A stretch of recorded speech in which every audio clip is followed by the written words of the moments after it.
Hello, everybody, and welcome to this cafecito, which is a very special cafecito. One, because we have an amazing guest, who's Ana Valdez, the CEO of the Latino Donor Collaborative and a dear partner of United Latinas and one of our advisors. And I'm going to share a lot more about her.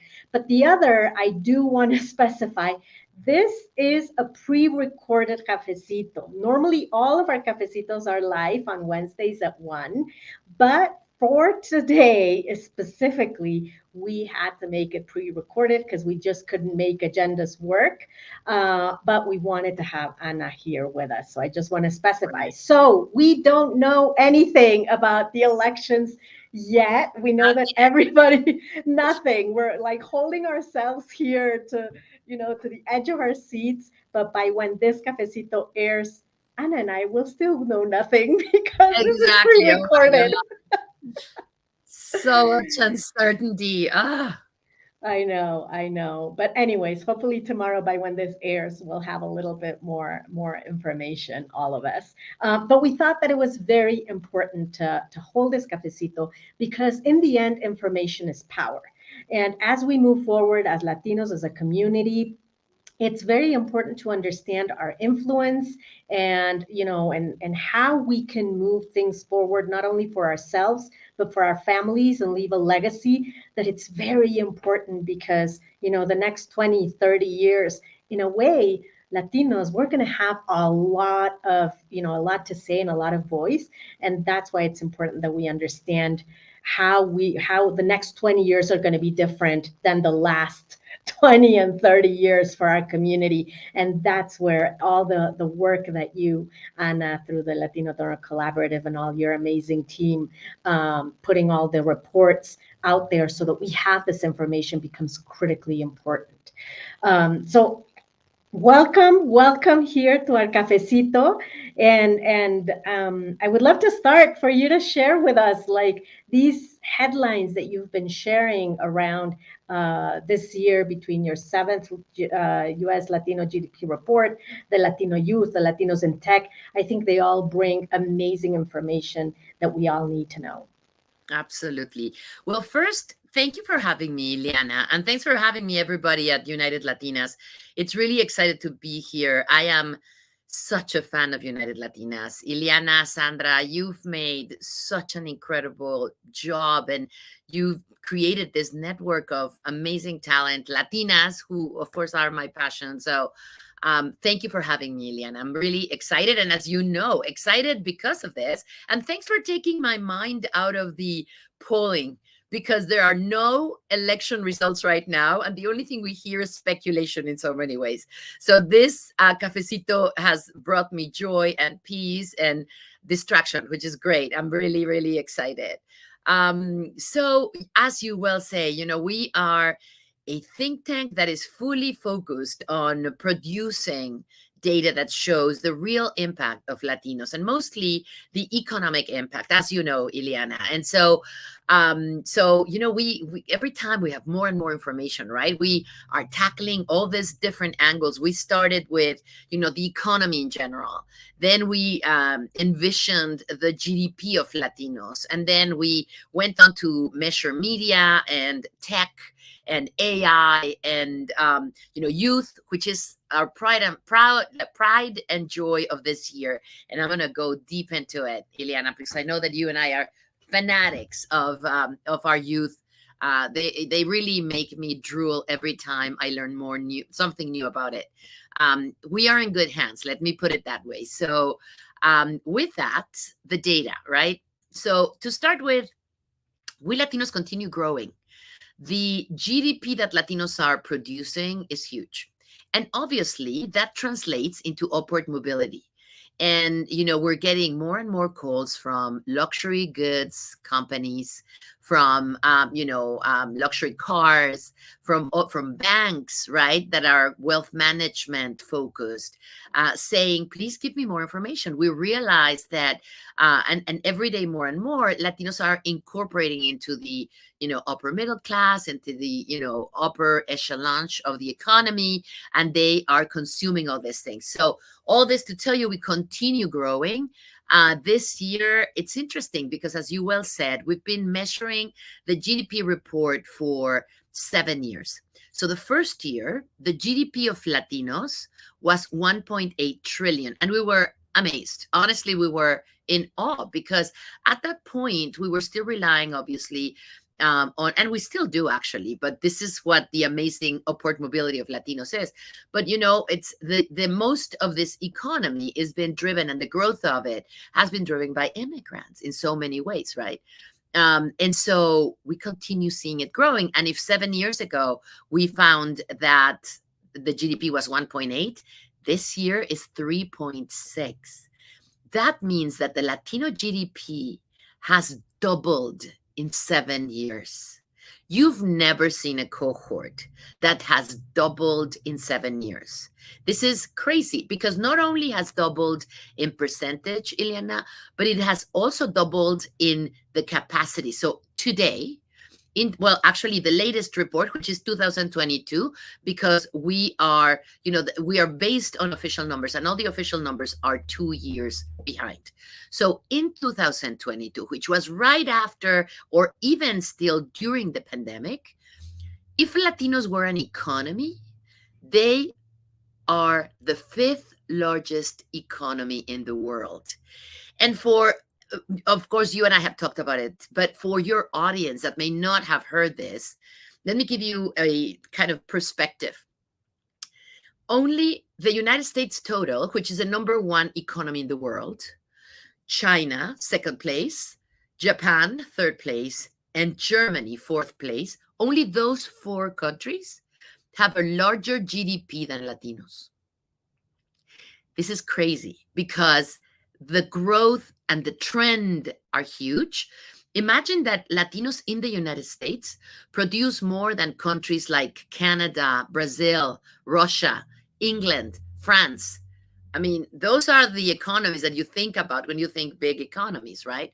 Well, Latinos in the United States produce even more.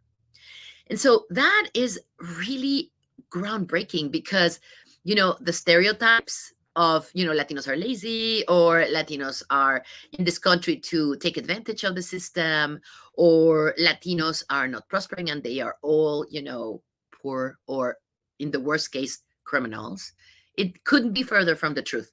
And this, again, are official numbers. So I'm not telling you a number from our think tank. We are telling you official numbers. So the good news is we continue growing. I always say that, and that's because I'm going to go now to the youth.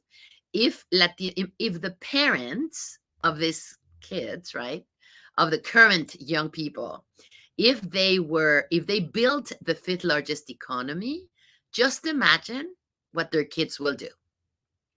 And every time I talk about this, I literally get teary-eyed because I do have kids that are young. And I see them, and they, I'm an immigrant, as you can tell by my accent. I was born and raised in Mexico, and I came here 27 years ago, and I have loved being in the United States. Of course, the United States is my country now. But, I see my kids, for example. I mean, they were born here. Their first language is English. Of course, they speak Spanish, by the way.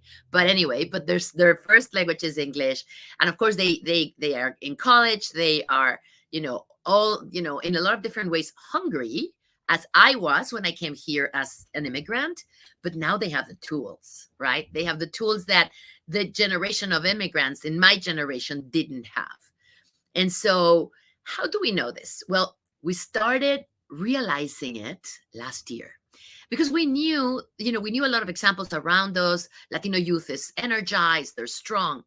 But last year, we partnered with the Society of Latino Engineers, SHIP.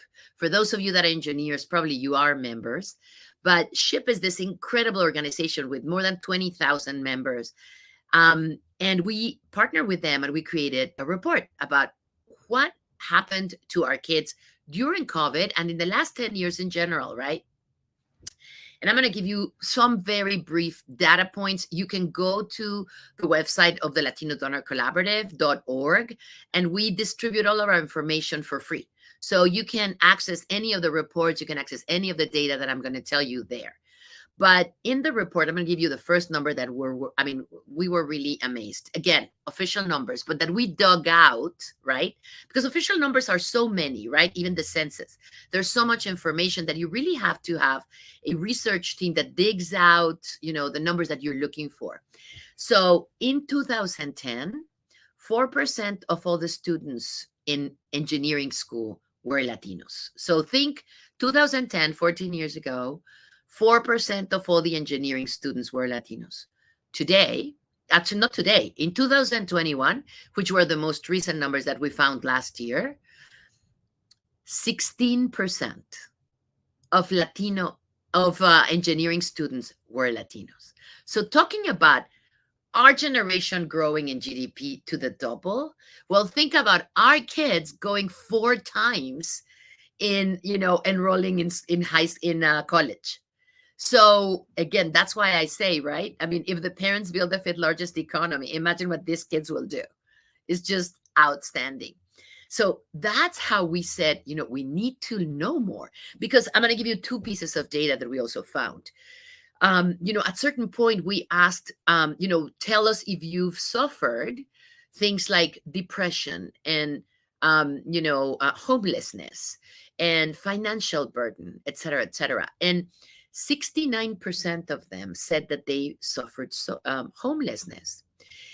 We went deep into it with deeper questions. And what happened was that when school closed, students didn't have homes. They lived in the dorms.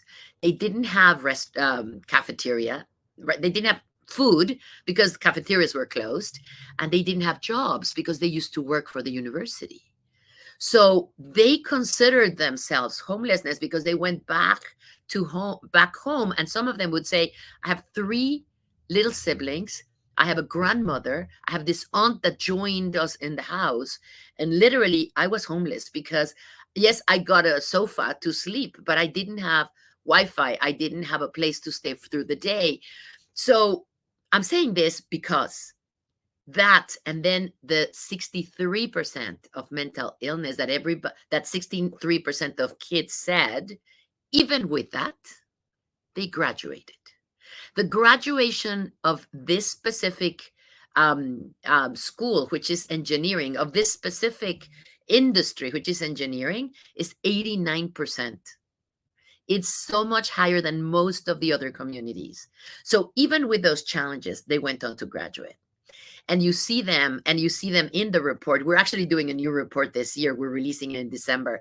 And you see them happy, satisfied, having gone through all those hurdles, right? And so you have a generation that, yes, it's the second generation, and in general, they become complacent, that has not become complacent because they have had so many challenges, right? Separation of families and deportation, and more importantly, the negative rhetoric about Latinos and about immigrants. So our kids, and we saw it in the report that I'm going to tell you in a second about, that we did this year, that is called Latino Youth 2030. They are resilient. They are hungry. They are completely committed to their families. And literally, they are in this world to make their parents' sacrifice worth it. So can you ask for a better workforce than that? So I am just, every time I talk about this, and I'd say that our pride and joy of this year is this report of kids, which is Latino Youth 2030, because it started from the beginning, right? We saw the report last year of SHIP, and we said, we need to know who these kids are. We need to know more about them. Like, who is this marvelous cohort that we want to know more about? So we went to Kantar. And as you know, Kantar is the largest consumer product research company in the world. And we said, we want you to tell us all about our kids. We want you to tell us all about, and we chose 12 years to 38, and we divided in 2, obviously, millennials, and then Gen Zers and Gen Alphas. Again, it was fabulous that we did, because we saw that what I'm going to tell you emphasizes as kids are, like, emphasizes more in the Gen Zs and the Alphas than in the millennials, because this is a trend that is taking over all of our youth. The younger, the more. So, so I'm going to give you some. I'm sorry, I've taken so much time, but um, two summary pieces of data. One, how are these Latino young people? First of all, I didn't say from the beginning. I don't know if you know this, but according to the US Census, Latinos are 25% of all the young people in America. So I would say we're not anymore a minority. I mean, honestly, when you have 25% of the national market, and imagine what those numbers are in the top DMAs. Imagine what those numbers are in the cities where we are majority, like Los Angeles and and lots of cities in Arizona, obviously in most cities in New Mexico, now Texas. I don't know if you know this, but this year, I'm sure this was prevalent before, but officially this year, Texas became this actually last year, Texas became majority Latino. So at certain point, when you have 25% of the youth in a country, I don't like to call myself a minority because honestly, we're the mainstream. We are new mainstream, members. And so, but all this to tell you the two pieces of data that I'm going to summarize this report, on how are Latinos different from their parents, like young Latinos, the younger the more, right?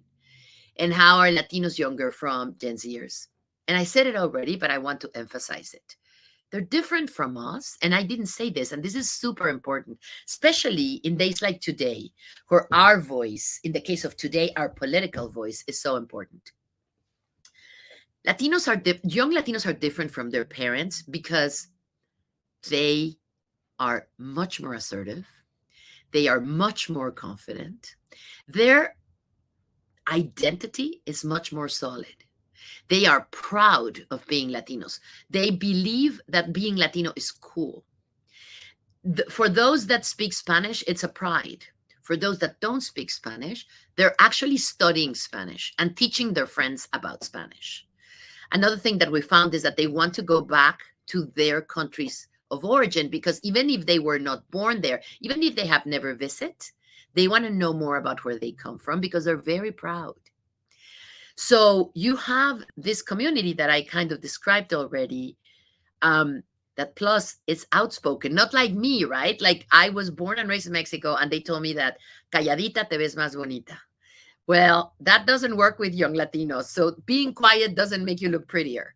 They know it and they actually exercise their voice and their activism. We found that they are very committed to the environment. They're committed to, racial equality. They're committed and they put their money where where their mouth is. I remember, and they're very committed to representation. So imagine representation being pushed as an activist, um, you know, um, uh, issue for them and having a voice because we are great at talking about, lack of representation amongst ourselves. But these kids talk about lack of representation in any setting. They talk about it with their friends that are not Latinos. They talk about it with authority. They ask questions about it when they are deciding which college to choose, right? So they're very demanding. They talk about it when they support brands. I remember one of the kids, um, we did a lot with Kantar. We did a lot of a lot of different settings. We did, focus groups and polling and surveys and a lot of different things. We were at a focus group with one Latino young guy. He was like, I think he was 17 years old. It was a guy. And the interviewer, so we were looking at him, but he couldn't see us, right? He could only see the interviewer from Cantor. And the interviewer said, "So you're going to college? Are you excited?" And he said, "Yes. Now I have to buy a computer because I don't have a computer of my own." And he said, "Great. What computer?" The interviewer said, "What computer are you buying?" And he said, "I'm going to buy an Apple." And the interviewer said, "Well, but Apple is so expensive. Why don't you get one of those brands that are really probably equally in systems, right? But, much cheaper." And he said, "I did my research and I found that Apple is the only one that has one board member that is a Latina, two C-suite Latinos, and I see myself in their advertising. So I'm going to support that brand." You're talking about a kid that was by definition on the report, underserved, first gen, that was going to pay $1,000 more for a computer because it represents him. So that's the kind of youth that we have in our hands at this point. And then to finish, how are they different from other Gen Zs? They are, again, they kept all these qualities of the immigrant, you know, characteristic, the adventurous, the risk takers, the grateful, right? Because we know, like, I don't know one single immigrant that is not extremely grateful, of being here in such a great country. So the drive, the ambition, the commitment to make every sacrifice of their own and their parents worth it. And so Gen Zers in general and Gen Alphas are very committed and very, very much activists. But the degree, and go to our report, because if Gen Zers and Gen Alphas were 57% of them, they were committed to environment, Latinos were 10 points more in percentage. Equality, representation, gay rights, global warming.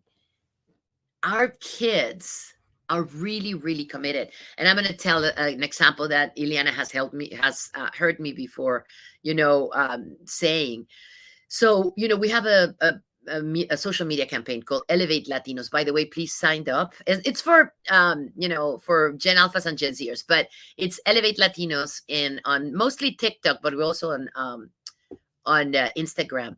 And we canvas constantly because of we want to be updated, and of course we want to be in tune with the audience, and so we canvas social media constantly.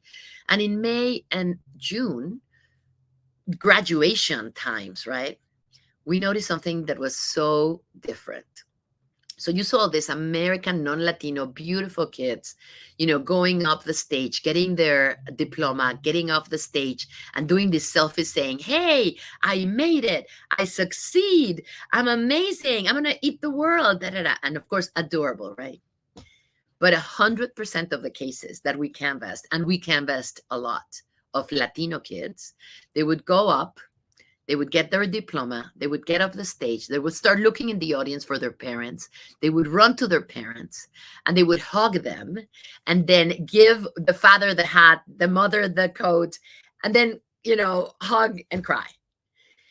And this tell you, in essence, the difference between what we found in the report with Kantar, between what a kid in the Latino community is. And again, couldn't you ask for a better workforce, right? One committed to being better, one committed to graduate, and one committed to their sacrifices and their family, and make it worth it for everybody. So, as you probably, hopefully, you get why we are fascinated with this report. There's so much more information in it, but we are just in love. I have to tell you, we're in love with our youth. We know that whatever happens today, there's hope, because if 25% of the population has this kind of drive and this kind of commitment, the country will be fine. Yeah, I agree, and I keep every time that I hear, like my heart is just full.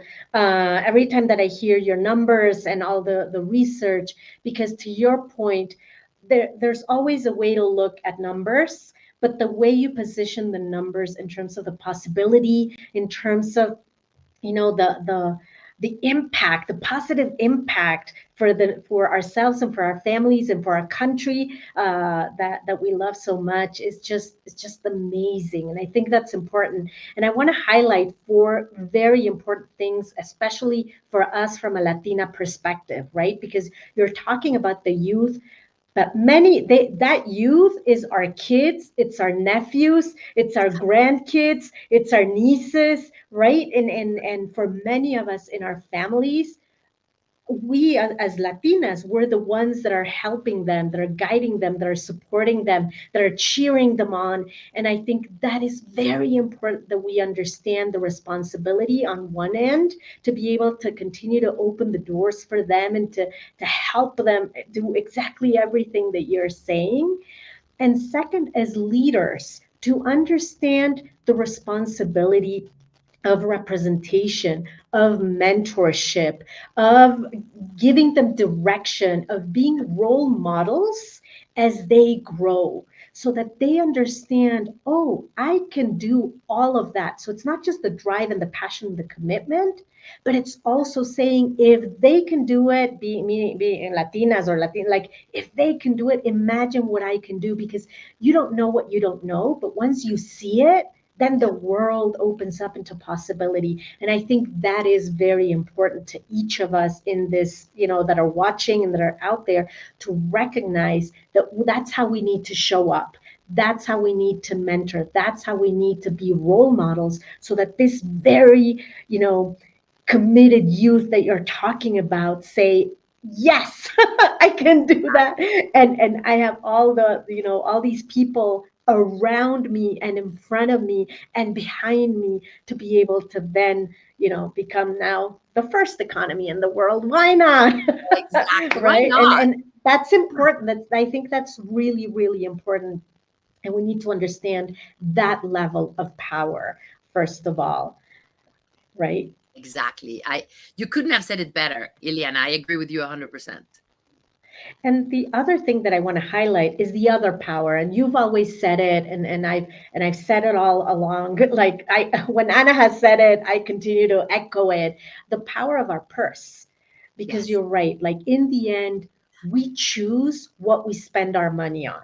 From Exactly. grocery, everyday groceries to luxury brands to little things to and we're heading into the holiday season when we know that we purchase a lot more things. Yes. We need to be very, very intentional in where we spend our money Yes. because to the example of the person that you said that this youth, right, this young person that did the research on who I'm going to spend my $1,000 with, that can really make a difference. If we purchase brands that support Latinos, if we purchase in companies and in retailers that support Latinos, if we purchase from each other, because we Exactly. between us, like we are I know that you've also said these numbers, like Latinas, I think are 6 times or 10 times build small businesses faster than any other group. If we purchase from each other, like then this just accelerates, right? So we need to be very careful where we're going to spend our dollar with because that can have ripple effects that can come back to us because of those companies that support us or not, right? And I think Totally. that's very important. And content, Ileana, right? Support content that talks about you, me, and every one of the people in this, cafecito, rather than narcos and drug dealers and criminals and all these horrible stereotypes that we are so tired of seeing.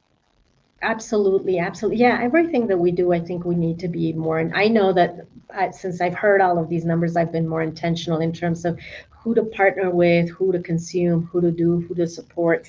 Uh, and sometimes you do it without knowing, but at least if we can become a little bit more intentional, one step at a time and one thing at a time, we can really move mountains. Yeah, I know you and I have talked about it. I Like know. we are going to move the mountain. And you know what? And you and I have talked about it. If somebody can do it, is Latinas. Quite Yes. frankly, Latinas, can do everything and can do anything. Yes, So yeah, we need to absolutely. do it. At least we need to start it and then gather everybody behind us. Absolutely. Absolutely. Anna, this has been amazing. Independently of where we net out tomorrow, my heart is full because I know that we have the power, we have the resiliency, we have the grit, we have the voice, we have the commitment, and we have the youth to Yep, continue to drive a positive, uh, outcome for our beloved country for the years to come. So exactly, thank exactly. you, Anna, for Thank you for sharing having that me, with us. Ileana. You are amazing. You again. I'm a humongous admirer of United Latinas, of your work, of Sandra's work, and congratulations for Cafecitos and for everything you do. Absolutely. And we have more things coming between all of us coming together because we know that that's the way to move forward. Thank you, Exactly. Ana, as always, for Thank you, everything. And guys. thank you, everybody. And we'll see you next week, and we'll see what happens, where the world takes us Exactly. next week. Exactly. Thank you, everybody. And in the meantime, take a pause, take self-care, because tensions are high, and we just want to recognize that as well. So take care. Yep. Thank you.